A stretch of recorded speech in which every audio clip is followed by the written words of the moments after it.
Abroa Boye Bushishe. Hey, how you doing? Oluo Shango, live, Falade, Olo Gundudu.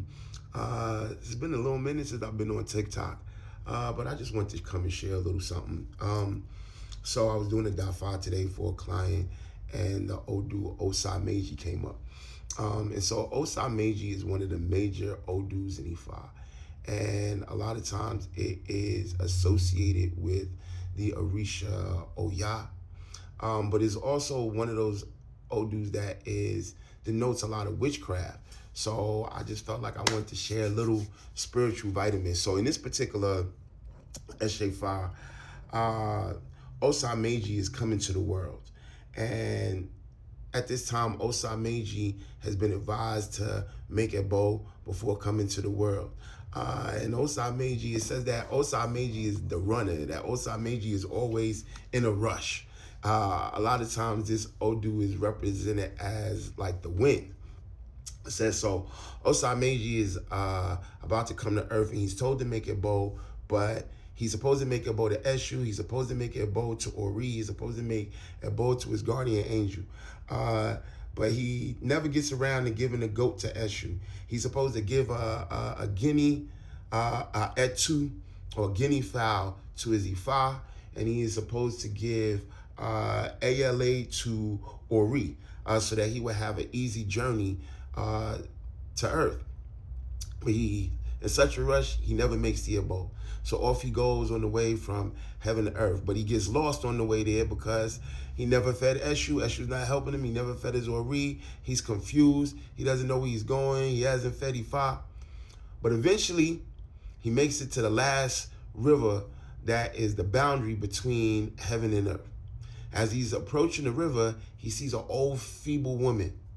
This is Iyami or Saranga. This is the mother of the witches.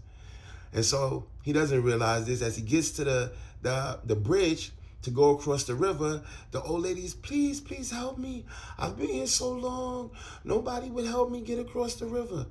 And Osa Meji looks at her and says, I see you, Iya, but the bridge is too small. It can only hold one person, and I can only take myself. He says, but listen, I'm very small. Please help me. I could just crawl into your mouth, and you could just hold me until I get across the river, and then I hop out. And so, being a respectful young man, he lets Iyami or Saranga climb into his mouth, and he goes across the bridge. It says, once he gets across the bridge, he says, okay, we're here. And Iyami or Saranga says, well, you know, I've gotten very comfortable here. It's very warm. It's very nice. And I really don't want to go anywhere. He says, what? Oh, my goodness, this is a problem. She doesn't want to leave. He says, well, listen, you know, I have no food. You know you will starve if you stay in my stomach. She says, no. Actually, I see some good food here. There's a heart. There's a liver. There's some intestines. Don't worry. I have good things to eat. Osa Meji says, oh, my goodness. I may never get rid of her. So he says, listen, so after a while, Osa Meji, he's confused. He doesn't know what to do. He's like, how can I get this energy out of my stomach, this witch out of my stomach? And so he pulls out his Ifa, and he makes divination. And in that divination, it says to feed Eshu immediately. So he immediately gets a goat, and he goes to feed Eshu. And after he feeds Eshu, he takes out the heart, the liver, and the intestines, and he starts to cook it. He says, listen, I have this good food for you.